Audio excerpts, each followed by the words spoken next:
more than 2 houses, हाँ जी ma'am समझाओ बच्चे रूल। गवर्नमेंट क्या कहती है, एक घर देना है एम्प्लॉयर ने एम्प्लॉय को या 2 भी दे सकते हैं, एक देना है। तो फिर अगर बाय चांस आप उसको ट्रांसफर करते हो, मैं आपको एक केस स्टडी बताता हूँ। सपोज मीनल पहले चंडीगढ़ में जॉब कर रही है, उसको मैंने चंडीगढ़ में एक घर दिया हुआ, मैंने उसको बोला मीनल आप दिल्ली वाला ऑफिस संभालो, अब उसको दिल्ली में भी घर मिल गया। तो इसमें गवर्नमेंट ने क्या रूल बनाया, उसकी टैक्सेबिलिटी कैसे होगी, उसके पास तो 2 घर हो गए, 3 महीने तक वो नॉर्मल रहेगा। क्या रहेगा नॉर्मल, एक एग्जाम्पल रहेगा, उसके बाद दोनों कौन से वाला टैक्सेबल रहेगा, टैक्सेबल। गलत है आपका आंसर। सुनो अब ध्यान से, सिट डाउन। तुम्हें क्वेश्चन समझ आया मेरा क्या है? मीनल इज रिजाइडिंग इन चंडीगढ़ और उसको मैंने वहां पे घर दे दिया है रहने के लिए, वो वहां पे जॉब कर रही है। ऑन द स्पॉट मैंने बोला अगले हफ्ते आप परमानेंटली शिफ्ट हो जाओ दिल्ली, अब आप वहां का ऑफिस संभालो। तो वहां पे भी मैंने इसको क्या दे दिया, एक घर। तो अब आप टैक्सेबिलिटी कैसे निकालोगे? गवर्नमेंट कहती है 3 महीने का टाइम दो उसको वकेट करने का पहले घर को, वो तो चली गई हफ्ते बाद ही, लेकिन मे बी अभी उसकी फैमिली वहीं पे रह रही है। तो 3 मंथ्स उनको टाइम पीरियड चाहिए होता है अपनी सारी चीज़ों को अरेंज करने के लिए। अपनी जैसे गैस सिलेंडर्स होते हैं हमारे, उनको क्लोज करा के अपना एड्रेस चेंज कराने के लिए। तो नॉर्मल टाइम जो गवर्नमेंट ने दिया इट इज 90 डेज, 3 मंथ्स। अब उन 3 महीनों में ऐसा नहीं है कि टैक्स देगी नहीं मीनल। हम क्या करेंगे, जैसे मान लो मैंने उसको बोला 1 अक्टूबर को आप शिफ्ट हो, तो मीनल तो चली गई दिल्ली 1 अक्टूबर को, बट उसकी फैमिली अभी भी चंडीगढ़ में रह रही है, उसी घर में रह रही है। और मैंने उनको टाइम दिया है 3 मंथ्स का कि 3 मंथ्स में आपने वकेट कर देना। मैंने टाइम मतलब गवर्नमेंट का नॉर्मल टाइम सबके लिए कितना है, 3 मंथ्स का। अब इसकी फैमिली ने वकेट किया 1 फरवरी को, उनको नहीं हुआ 3 मंथ्स में पूरा, उन्होंने 2 महीने और ले लिए, वहीं पे रह लिए, ठीक है। तो आप अपने क्वेश्चन को थोड़ा सा ब्रेकअप करोगे, वो कैसे करोगे देखो। हमारा फाइनेंशियल ईयर शुरू होता है 1 अप्रैल को, 1 अप्रैल से लेके 30 सितंबर तक मीनल कहाँ पे रह रही है, चंडीगढ़। मंथ्स काउंट करो, 6 मंथ्स आप चंडीगढ़ वाले घर की वैल्यू निकालोगे और वो टैक्सेबल करोगे। जैसे मैं आपको समझाऊंगा, अगर वो ओन्ड बाय एम्प्लॉयर है तो पॉपुलेशन, अगर हायर्ड बाय एम्प्लॉयर तो 15% और actual rent which ever is less, ठीक है। अब 1 अक्टूबर से लेके 1 नवंबर, 1 नवंबर से लेके 1 दिसंबर, 1 दिसंबर से लेके 1 जन, हो गए 3 मंथ्स। मतलब इन शॉर्ट अक्टूबर नवंबर दिसंबर, 3 महीने दिसंबर में खत्म। इन 3 महीनों का रूल ये होगा, हम चंडीगढ़ वाले की वैल्यू भी निकालेंगे और दिल्ली वाले घर की वैल्यू भी निकालेंगे। ये प्लस का साइन नहीं है, कुछ नहीं है ऐसा। इन दोनों में से जो कम वाली वैल्यू आएगी वो टैक्सेबल है, लीस्ट वैल्यू इज टैक्सेबल। अब मैंने क्या बोला कि मीनल के मॉम ने वो घर खाली कब किया, 1 फेब। कब किया, 1 फेब को, मतलब 1 जन से लेके 1 फेब तक दोनों घर हैं उसके पास अभी भी। एक दिल्ली वाला तो है ही और एक चंडीगढ़ वाला भी है। अब गवर्नमेंट ने तो 3 महीने का टाइम दिया था, उन्होंने वकेट नहीं किया, उनकी गलती, यस और नो। तो अब दोनों घर पे क्या लगेगा, टैक्स। अभी भी हमारे पास 1 महीना पड़ा है, 1 फेब से लेके 1 महीना नहीं 2 महीने पड़े, 31 मार्च। अब सारी फैमिली कहाँ शिफ्ट हो गई है, दिल्ली में। तो अब सिर्फ एक ही घर रह गया, कौन सा, दिल्ली का। That will be taxable value of rent free accommodation. तो जितने टैक्सेबल वैल्यूज की है 6 महीने की, 3 महीने में से जो कम वाली आ रही है वो, ये और ये, इन चारों को क्या कर देना, ऐड, तुम्हारे पास आ जाएगा total value of rent free accommodation which is taxable, ठीक है। अंशुल इसके साथ का क्वेश्चन बता दो, कौन सा इलस्ट्रेशन कौन सी है। किसी का ना फोन साइलेंट नहीं है, अपने आप चेक कर लो, मैं जान निकाल दूंगा अभी क्लास में।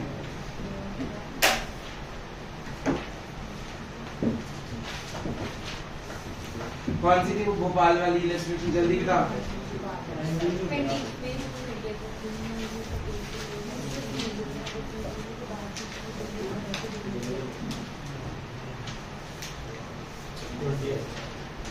वो ओल्ड है।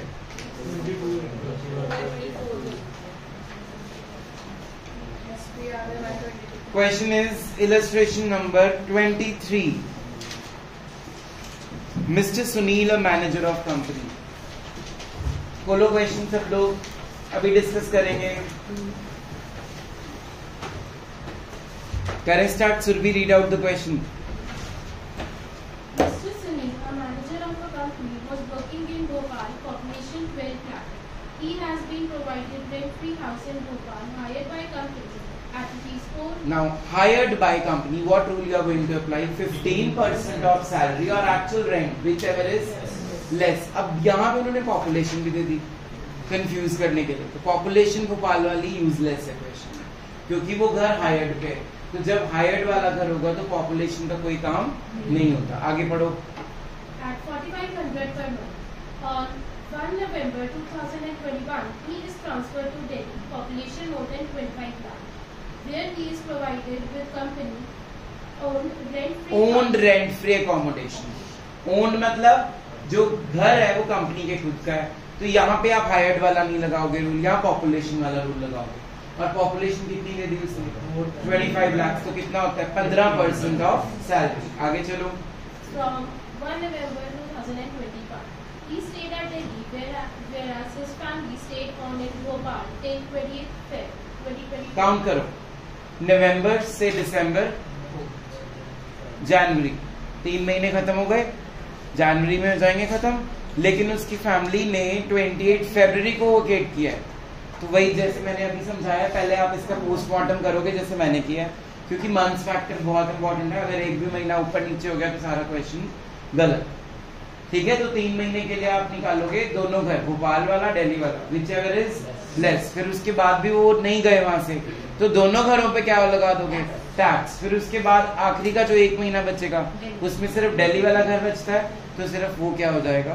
टैक्सेबल। इनका क्वेश्चन करने का तरीका देख लो, जैसे इन्होंने सॉल्व किया हुआ बिल्कुल वैसे सॉल्व करना है। Date should be highlighted in your paper. Is it clear? Next, ये रूल लिख लो कॉपीज पे, राइट डाउन में डिक्टेट कर रहा हूं। More than one house, the government provides 3 months time period. The government provides 3 months time period to vacate the house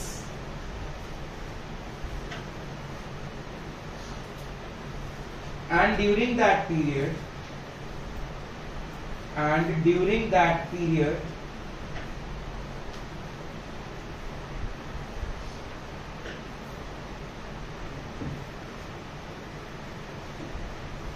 the least value of house will be taxable.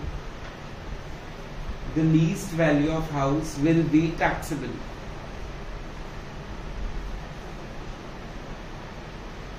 Second note बनाओ आप। If the assessee does not vacate the previous house, if the assessee does not vacate the previous house,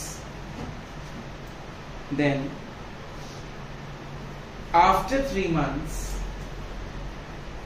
till the vacation, after 3 months till the vacation, both houses are taxable. Both houses are taxable. Next topic. Next topic write down hotel accommodation. हमने उस बंदे को hotel में रखा है। हाँ जी, याद है बच्चे?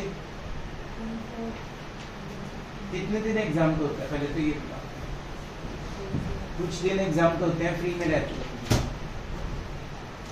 मिस्टर भाटिया 15 डेज एग्जेम्प्टेड, उसके बाद वाले फिर कितना taxable? 24% of salary. Very good Yuvi, sit down लिखो। In case of hotel accommodation,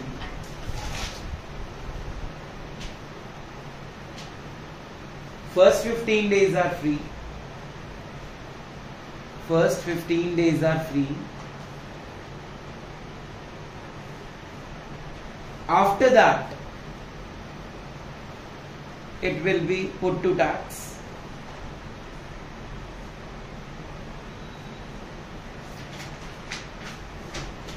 अब टैक्सेबल अमाउंट देखो कैसे आएगा, how to calculate tax. 24% of salary or actual bills of the hotel. 24% of salary or actual bills of the hotel, whichever is less, is taxable. 24% of salary और actual bill जो hotel का बनेगा, उन दोनों में से लीस्ट अमाउंट टैक्सेबल है। ठीक, अगर मान लो वो 20 दिन रह के आया है होटल में, सिर्फ 20 डेज, तो 15 दिन तो क्या ही हो गया, कितने दिन रह गए? वो 5 दिन के बिल्स और वो 5 दिन की सैलरी का 24%, पूरे साल की सैलरी नहीं लेनी, उन 5 दिनों की सैलरी निकालनी है, उसका 24% जो भी आएगा, which ever is less is taxable. Next topic number 2, RFA. पहले वाला टॉपिक कंप्लीट हो गया, सेकंड टॉपिक का नाम है RFA with furnished accommodation. With furniture दे रहे हैं, ये सारा जो किया था अनफर्निश्ड था। एक बार रिकैप करते हैं, स्टॉप राइटिंग। जिन लोगों ने क्लास मिस कर ली थी और मुझसे झूठ बोला मैंने कर ली, वो लोग देख लो बोर्ड पे। Rent free accommodation,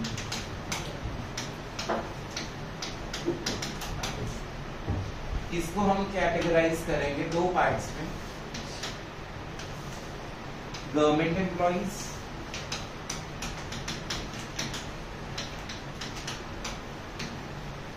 private employees या नॉन गवर्नमेंट एम्प्लॉइज। याद है गवर्नमेंट एम्प्लॉइज का क्या रूल है? लाइसेंस फीस और रेंट फिक्स्ड बाय गवर्नमेंट। फिर से हम डिवाइड करेंगे इसको 2 पार्ट्स में। पहला ओन्ड बाय एम्प्लॉयर, घर खुद का कंपनी का है। Second hired by employer.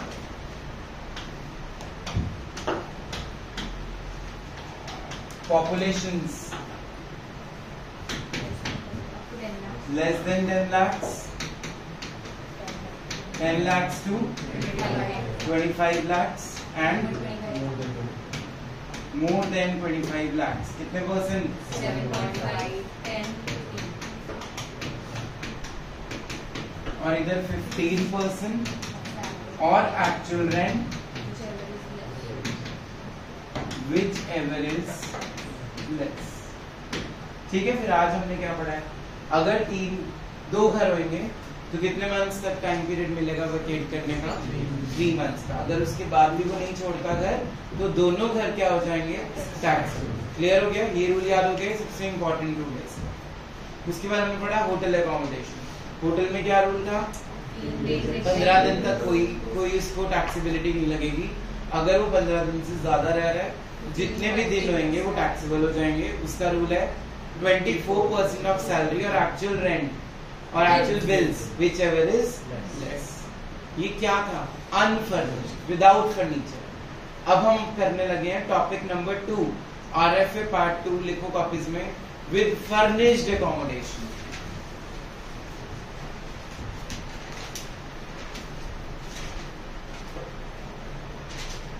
With furnished accommodation.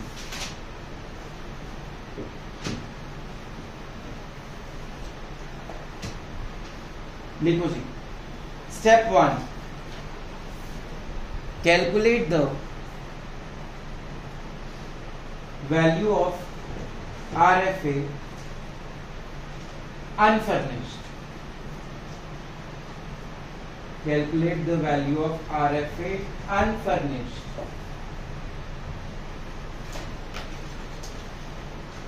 पहले मतलब उसने क्या बोला है, स्टेप 1 यहां तक क्वेश्चन कर लो, अनफर्निश्ड का आंसर निकल गया। फिर क्या करेंगे, देखो बोर्ड पे, अगर हम उसको फर्नीचर दे रहे हैं, अगर हम उसको फर्नीचर दे रहे हैं, अब फर्नीचर के भी दो केस बनाएंगे हम, या तो फर्नीचर किसका है, खुद का, कंपनी का, यानी कि ओन्ड बाय एम्प्लॉयर, या उसने भी किस पे ले रखा है, हायर्ड बाय एम्प्लॉयर। दोनों मिक्स केस भी हो सकते हैं। फर्नीचर उसका आधा खुद का है और जो एसी लगवाया है उसने वो रेंट पे है, ठीक है। तो क्या रूल है, गवर्नमेंट ने क्या बोला है इसका, अगर ओन्ड बाय एम्प्लॉयर है तो जितनी कॉस्ट है फर्नीचर की, कॉस्ट ऑफ फर्निशिंग का, हाँ जी जतन, कितने परसेंट, 10%। Very good. अगर मेरे घर में मान लो फर्नीचर 2 लाख का है तो कितना आंसर आ गया, 20,000। क्या रूल है इसका, कॉस्ट ऑफ फर्नीचर का कितने परसेंट, 10%। और अगर मैंने फर्नीचर रेंट पे ले रखा है तो हम इसको बोल देंगे एक्चुअल हायर चार्जेस। फिर हमने क्या लेने हैं, एक्चुअल हायर चार्जेस। अब मान लो 2 लाख का मेरा खुद का फर्नीचर है और 1 लाख का मैंने रेंट पे लेके दे रखा हुआ है, तो 2 लाख का 10% कितना हो गया, 20,000, और एक्चुअल हायर चार्जेस कितने हो गए, 1 लाख। तो जो फर्निश्ड अकोमोडेशन की वैल्यू आ गई वो आ गई 1,20,000। 2 लाख का 10% लेना है 20,000 और 1 लाख एक्चुअल हायर चार्जेस कितना हो गया, 1,20,000। क्लियर, 3 लाख नहीं आई। Any doubts? तो जो भी आपका अनफर्निश्ड की वैल्यू आएगी उसमें ये चीज ऐड कर देनी है, तो वो टोटल वैल्यू ऑफ हाउस आ जाएगी विद फर्नीचर, ठीक है। अब एक चीज और, ये जो रूल है फर्नीचर वाला, ये दोनों के लिए है, whether government employ whether non government, इसमें कोई बाइफर्केशन नहीं, चाहे गवर्नमेंट के लिए हो चाहे नॉन गवर्नमेंट के लिए हो, दोनों के लिए रूल क्या है फर्नीचर वाला, सेम। बोलो क्या रूल है, अगर फर्नीचर कंपनी खुद का दे रही है तो कितने percent, 10% of cost of furnishing. किसका 10% करना है, सैलरी का नहीं करना, किसका करना है, कॉस्ट ऑफ फर्निशिंग, मींस जितने का फर्नीचर पड़ा है। सेकंड, अगर कंपनी ने भी वो फर्नीचर रेंट पे लिया हुआ है तो एक्चुअल हायर चार्जेस, और अगर दोनों मिक्स कर दूं मैं तो दोनों मिक्स कर देना, ठीक है। अब हमने देखो पढ़ा 7.5%, 10%, 15%, होटल एकोमोडेशन में पढ़ा 24% ऑफ व्हाट, ऑफ सैलरी। अब RFA में सैलरी में क्या क्या आता है वो लिखेंगे। लिखो, for RFA what is included in salary and what is not. For RFA meaning of salary, अंदर for RFA meaning of salary बोलो। सबसे पहले बेसिक पे, नंबर 1 बेसिक पे, नंबर्स में लिखना है, कॉमा डाल के नहीं लिखना। नंबर 2 डियरनेस पे, डियरनेस पे, comma dearness allowance, comma dearness allowance which enters. एक बात याद रखना, डियरनेस पे हमेशा एंटर करेगी, वहां लिखा नहीं होता एंटर्स और नॉट। पे वर्ड आ गया ना तो वो एंटर्स है। Next number 3 commission, this is not on turnover, this is simple commission. I repeat, for RFA we are taking only commission. Number 4 bonus,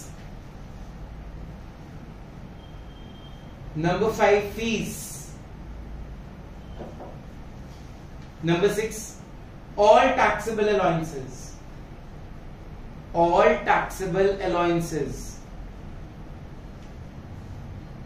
Number 7 any other monetary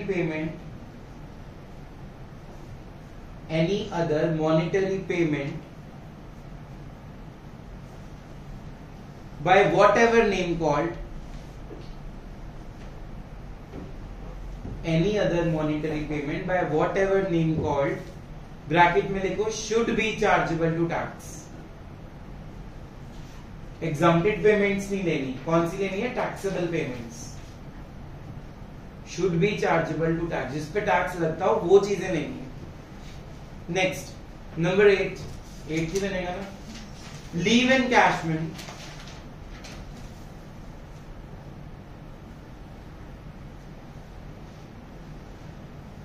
if it relates to leave encashment if it relates to the previous year, if it relates to the previous year in which rent free accommodation is provided, in which rent free accommodation is provided.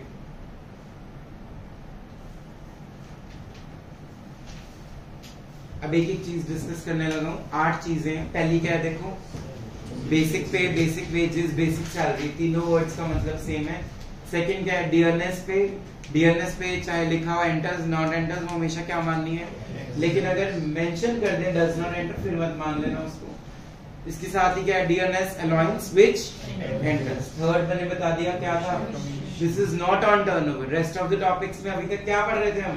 Commission on turnover. तो आज वाले topic में commission on turnover नहीं है, सिर्फ क्या है? Commission. Next क्या है? बोनस. नेक्स्ट क्या है? फीस. नेक्स्ट क्या है? ये जो हमने याद करने हैं अभी टैक्सेबल अलाउंसेस, वो सारे जो मैंने कल पढ़ाए थे वो भी. नेक्स्ट कोई भी उसको मॉनेटरी पेमेंट दी है, चाहे उसका नाम आपने कोई भी रख दिया वॉट एवर नेम कॉल्ड, लेकिन वो टैक्सेबल होनी चाहिए. अब जैसे मैंने तुम्हें कराया था एग्रीकल्चरल इनकम इज एग्जाम्प्टेड, तो अगर उसको वो दे रहे हो तो वो इसमें काउंट नहीं होगी क्योंकि इट इज एग्जाम्प्टेड इनकम. तो वो इनकम लेनी है जो टैक्सेबल इनकम है. नेक्स्ट पॉइंट क्या है? लीव एनकैशमेंट का पहले मतलब सुनो. जैसे लोगों को हम बोलते हैं कि 20 छुट्टियां आप ले सकते हो साल में, अपने एम्प्लॉइज को आप बोलते हो 20 हॉलीडेज के हम पैसे नहीं काटेंगे. तो जब 20 हॉलीडेज उस बंदे ने नहीं ली होंगी तो वो कहेगा मेरे को उन छुट्टियों के पैसे दे दो, तो उसको बोलते हैं लीव एनकैशमेंट. अब कई बार क्या होता है, गवर्नमेंट जॉब में बहुत सारी छुट्टियां मिलती हैं, ठीक है, कभी कोई अर्न लीव्स, आगे बताऊंगा क्या क्या होता है. अभी इसमें बस इतना याद रखो, जब एक एम्प्लॉई अपनी साल भर में से जो छुट्टियां होती है, जैसे 20 अलाउ की हैं, एम्प्लॉई ने 15 ले ली, जो 5 छुट्टियां हैं वो अगले साल एक्यूमुलेट हो जाएंगी. अगले साल की 20 में 5 ऐड हो गई, कितनी ले सकता है वो? 25. अब मान लो उसने 30 साल जॉब की है, वो 30 साल की जॉब की छुट्टियां, जिससे उसको पता है 3 साल बाद मेरी रिटायरमेंट है, ऐसा भी हो सकता है उसने इतनी छुट्टियां इकट्ठी कर ली कि वो 3 साल घर बैठे हैं आखिरी के, क्योंकि उसकी लीव्स क्या हो रखी है? इकट्ठी हो रखी है. अगर उसको पैसे चाहिए तो वो उसके क्या ले सकता है? पैसे. जब वो पैसे ले रहा है तो उसको हम बोलते हैं लीव एनकैशमेंट. क्लियर? अब लीव एनकैशमेंट तभी लेना है अगर वो प्रीवियस ईयर में उसने अमाउंट उसका लिया है और उसी साल उसको क्या अलॉट हुआ होगा? घर. पढ़ो लास्ट लाइन जल्दी से. Leave encashment if it relates to previous year in which RFA is provided. अगर मान लो यूवीए के एम्प्लॉई है और उसने लीव एनकैशमेंट मुझसे ले ली 2000 रुपए, प्रीवियस ईयर में ही ली, बट उसको घर इस साल मिला है, तो वो लीव एनकैशमेंट इसका पार्ट नहीं बनेगा. क्यों? क्योंकि घर भी कौन से साल में मिलना चाहिए? जिस साल उसने क्या लिया मुझसे? Leave encashment. तो if the leave encashment relates to the previous year जिसमें उसने लीव एनकैश कराई है, उसी साल उसने मुझसे क्या अलॉट करवाया है? रेंट फ्री एकोमोडेशन, तब ये 8 नंबर ऐड होगा, अदरवाइज वर्किंग नोट में 8 नंबर ऐड नहीं होगा. ठीक? अब क्या क्या इंक्लूड नहीं करते उसकी लिस्ट बनाओ. What is not included in RFA?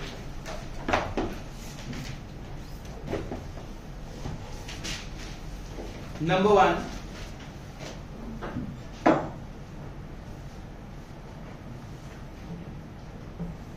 DA which does not enter. DA which does not enter. Number 2, shut up. Exempted allowances. Exempted allowances, ये मैंने आपको जैसे अभी एग्जांपल एग्रीकल्चरल इनकम का दिया, ऐसे अलाउंस भी एग्जम्प्टेड होते हैं, वो भी नहीं लेंगे. Next, employer's contribution to provident fund, वो भी ऐड नहीं करना है इसमें.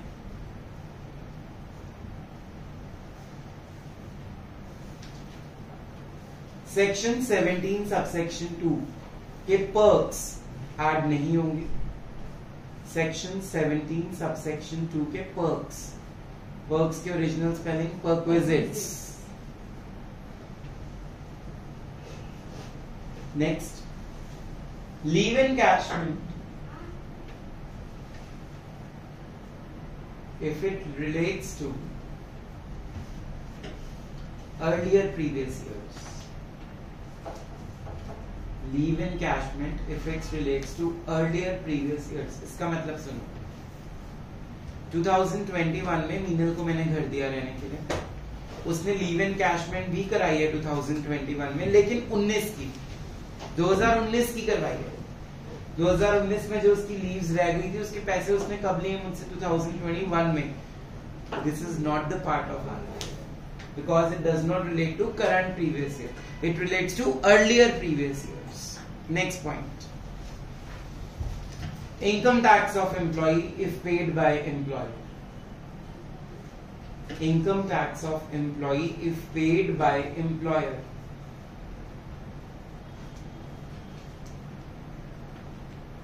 वो भी आपने इसमें RFA के वर्किंग नोट में नहीं लेना. अब मेरी बात ध्यान से सुनो, ये जो मैंने तुम्हें 8 पॉइंट वहां लिखवाए और 6 पॉइंट यहाँ लिखवाए, ये सिर्फ वर्किंग नोट के लिए. अगर क्वेश्चन में आ जाए कैलकुलेट ग्रॉस सैलरी, तब सब लेना है. लेकिन जहां पे ये परसेंटेजेस लगानी है 7.5, 10, 15, 24%, वहां पे वो 8 चीजों पे ही लगानी है. समझ आई मेरी बात? अगर आपने सिर्फ क्वेश्चन में बोला calculate the value of RFA, तो बस ये 8 चीजें ऐड करके परसेंटेजेस अप्लाई करके. अगर लिखा है ग्रॉस सैलरी निकालो, तो पहले ये 8 चीजें एक बॉक्स में डालो, वो बॉक्स का अमाउंट निकाल के रख लो, उसमें RFA की वैल्यू निकालो. फिर जो जो क्वेश्चन में गिवन है, अगर मान लो क्वेश्चन में 25 आइटम्स गिवन है, वो 25 की 25 आइटम्स ऐड कर देना, वो क्या निकल जाएगी? उसकी ग्रॉस सैलरी. अगर ग्रॉस सैलरी के बाद वो कहता है नेट सैलरी निकालो, तो पहले ग्रॉस सैलरी निकलेगी, फिर standard deduction under section 16IA 50,000 देंगे, फिर ATC देंगे, CCD 1, CCC पीछे आ गया, फिर I1 था, 1B था, फिर CCD सबसेक्शन 2, ये सारा देंगे. फिर निकालनी है नेट टैक्सेबल सैलरी. समझ आया? तो how to solve the question. अगर आपने सिर्फ RFA निकालना है तो क्या कितनी चीजें चाहिए आपको? Total 8 things. ठीक है. अगर आपने ग्रॉस सैलरी निकालनी है तो जो जो गिवन है सब क्या करते जाओ? ऐड कर दो. लेकिन वो पहले 8 चीजों को बॉक्स में डाल के साइड पे अलग पेज पे रख लेना, उस पे वो परसेंटेजेस अप्लाई करनी है. फिर जो RFA की वैल्यू आएगी वो भी उसकी सैलरी में ऐड होगी अगर आप ग्रॉस निकाल रहे हो. फॉर एग्जाम्पल देखो बोर्ड पे, मान लो हम ग्रॉस सैलरी निकाल रहे हैं, तो how to solve the question. Basic salary, dearness allowance, taxable allowance, partially taxable allowance, commission on turnover, HRA, etcetera etcetera, leave encashment, RFA, जो हम कैलकुलेट करेंगे. ठीक है. अब बनाएंगे वर्किंग नोट 1. वर्किंग नोट 1 बनेगा HRA का. HRA में हमने क्या पढ़ा था? मेट्रोपॉलिटन में 50, other than that 40. Second, actual HRA received. Third, rent paid minus 10% of salary. whichever is less is exempted. फिर जितना HRA मिल रहा है उसमें से exempted portion माइनस, बाकी का क्या निकल जाएगा? टैक्सेबल. वो ऐड हो गया. फिर अब जब हम HRA निकालेंगे ये 50, 40, इसके लिए एक वर्किंग नोट और बनेगा सैलरी में, क्योंकि इसमें 3 ही चीजें लेते थे आप. कौन सी बेसिक पे plus DA which enters plus commission on turnover. अब बनाएंगे RFA का वर्किंग नोट। इसमें कितनी चीजें लेनी है 1 2 3 4 5 6 7 8, इसमें से जो जो गिवन होंगी वो उठा लेना, उसको ऐड करके जो भी पॉपुलेशन के अकॉर्डिंगली आप लगाओगे, जो विच एवर इज करके जो भी आएगा उसको यहाँ लिखना है। इन सबको ऐड कर देना, वो क्या निकलती ग्रॉस सैलरी। ग्रॉस सैलरी में से डिडक्शंस क्या कर दोगे सारी, माइनस, आंसर क्या आ गया नेट टैक्सेबल सैलरी। ठीक है, with this your 30% salary chapter is complete. Homework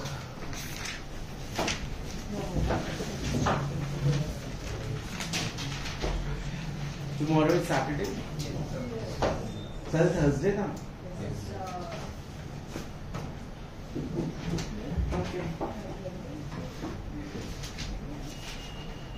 illustration number 18 जल्दी जल्दी मार्क करो न्यू बुक्स में। 167 page number in new book. Illustration number 18, 19, 20, 21, 22, 23, 24, 25.